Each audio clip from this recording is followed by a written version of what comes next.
नमस्कार। आज हम बात करेंगे बिहार चुनाव की। बिहार चुनाव को लेकर पूरे देश भर में सरगर्मियां हैं और चूँकि एक बड़ा इलेक्शन है और बड़ा राज्य है, इसलिए यहाँ पर ये समझना बहुत आवश्यक है कि यहाँ की सरकार क्या बनने वाली है। तो मेरे पास जो कुछ सैंपल्स हैं ओवरऑल, आज वहाँ चूँकि पहले चरण की वोटिंग भी हो रही है, तो जो ओवरऑल जो सैंपल्स हैं उसके आधार पर ये नतीजे से मैं शुरुआत करता हूँ। इसके आधार पर ये कहा जा सकता है कि बिहार हो सकता है कि छत्तीसगढ़ की तरह चौंकाने वाले रिजल्ट दे दे। अंडरलाइन कीजिएगा, छत्तीसगढ़ की तरह बहुत ही सरप्राइजिंग रिजल्ट्स दे सकता है। जो मेरी एडमिनिस्ट्रेशन के लोगों से बात हो रही है, जो मेरी जर्नलिस्ट से बात हो रही है, जो वहाँ के रहने वाले रहवासी लोग हैं उनसे बात हो रही है, प्रवासी बिहारियों से बात हो रही है, और जो हमारे और बाकी के संपर्क उनसे बात हो रही है। इस तरह से करीब करीब प्लस 200 लोगों से डायरेक्ट इनडायरेक्ट टेलीफोनिक बातचीत हुई है। और इनडायरेक्ट अगर हम बात करें सोशल मीडिया और डिफरेंट जगह से अगर हम बात करें तो करीब करीब 4000 प्लस का सैंपल्स इसको हम मान सकते हैं मोटा मोटी। इसमें वर्तमान की स्थिति में ये तो बहुत साफ सी बात दिख रही है कि नीतीश के साथ बड़ा संकट है। संकट ये है कि वो सरकार तो नहीं बना पा रहे हैं। अब ये अलग बात है कि वो सरकार नहीं बना पा रहे हैं तो फिर वो बीजेपी किसके साथ जा सकती है, क्या बीजेपी बना लेगी। लेकिन दूसरा फैक्टर ये है, दूसरा ट्रूथ ये है कि बीजेपी भी वहाँ गवर्नमेंट बनाने की, गवर्नमेंट एस्टैब्लिशमेंट की पोजीशन में नहीं है। नंबर 3 ये है, तो क्या आरजेडी गठबंधन जो है वो कर लेगा, सरकार बना लेगा, तो ये भी सच नहीं है। यानी बिहार इस बार इतने मिक्स रिजल्ट्स दे सकता है फार्मूला 1, जिसमें 10-10, 12-12 सीट के अंतराल से टॉप 3 पार्टियाँ विधानसभा में अपना जौहर दिखाएं। जैसे कि जेडीयू 50 तक सिमट जाए, बीजेपी 60-62 तक सिमट जाए, तो 110-112 पर ये झूलते रह जाएं, और आरजेडी करीब करीब 80 प्लस करते हुए 85-89 तक पहुंच जाए, जो उसका पुराना है उस फिगर से 2-4 सीट ऊपर निकल जाए। एक फॉर्मूला ये है। रेस्ट मैंने यहाँ पर जो है किंग मेकर बन करके फिर चिराग पासवान आ जाएं, वो 10 सीट तक भी अगर ले आते हैं, ये सब एक फार्मूला बन हुआ। लेकिन जो मुझे लग रहा है, जो वहाँ के सैंपल्स कह रहे हैं, जो वहाँ की स्थितियाँ कह रही हैं, उसमें एक बात बहुत साफ है कि रोज़गार पर चर्चा शुरू हो गई है। पूरे चुनाव को रोज़गार पर जो है बांध दिया है। ये बड़ा अच्छा काम किया, तेजस्वी को इसका क्रेडिट जाएगा।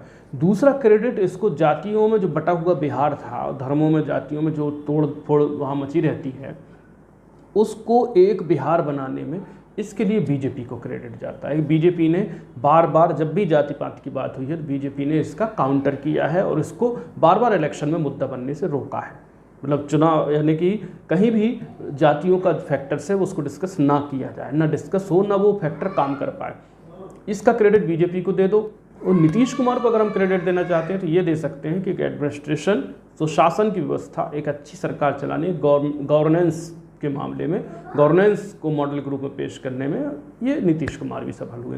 तीनों को अपना अपना क्रेडिट दे सकते हो। लेकिन ये तो क्रेडिट की बात हो गई, पर अब जब रिजल्ट्स में कन्वर्ट होगा तो आप देखिए, मैं आज आपको अगर बताऊं, मेरा अनुमान ये है कि बीजेपी 62 से 65 सीट के बीच में लेकर आ रही है। अब नीतीश कुमार जो है 50 से 53 सीट के बीच में लेकर आएंगे। अगर हम इनको जोड़ते हैं, 50 से 53 जेडीयू लेके आता है और बीजेपी 62 से 65, तो इस तरह से देखें तो स्ट्राइक रेट बीजेपी का ज़्यादा होता है। हम मान लेते हैं 62-50 को, तो 112 सीट्स होती हैं। बहुमत का आंकड़ा है 122, यानी 10 सीटों का अंतराल है। और जो चिराग पासवान हैं, वो करीब करीब 6 से 9 सीट के बीच में ला सकते हैं। अगर 6 से 9 सीट लेके आते हैं तो ये और कुछ 1-2 निर्दलीयों को लेकर बीजेपी नीतीश कुमार के साथ सरकार बनाने की कोशिश करेगी। फार्मूला 1। फार्मूला 2 ये है कि करीब 85 सीट्स लेकर आ सकते हैं आरजेडी अपने दम पर। अगर वो 85 सीट्स तक पहुंचती है आरजेडी, तो आरजेडी के साथ कांग्रेस मिलाकर ये राउंड अबाउट 100 सीट्स पर ये पहुँचेंगे। राउंड अबाउट 100 सीट्स पर पहुंचेंगे। अब फिर वही बात होती है कि चिराग पासवान भी चाहिए इनको, कुछ निर्दलीय भी चाहिए, कुछ जो छोटी मोटी पार्टियों के विधायक आएंगे वो भी चाहिए, यानी कुल मिलाकर एक बड़ा कुनबा आरजेडी को लगेगा। ये तो कहता है फार्मूला 1। फार्मूला 2 बहुत सनसनीखेज है। वो ये कह रहा है कि हो सकता है वहाँ पर आरजेडी के तेजस्वी यादव छत्तीसगढ़ की तरह एक ट्रेमेंडस लैंडस्लाइडिंग विक्ट्री के साथ प्लस 150 सीट्स के साथ बिहार में सुपर मेजॉरिटी की सरकार बना ले, इससे इनकार नहीं किया जा सकता।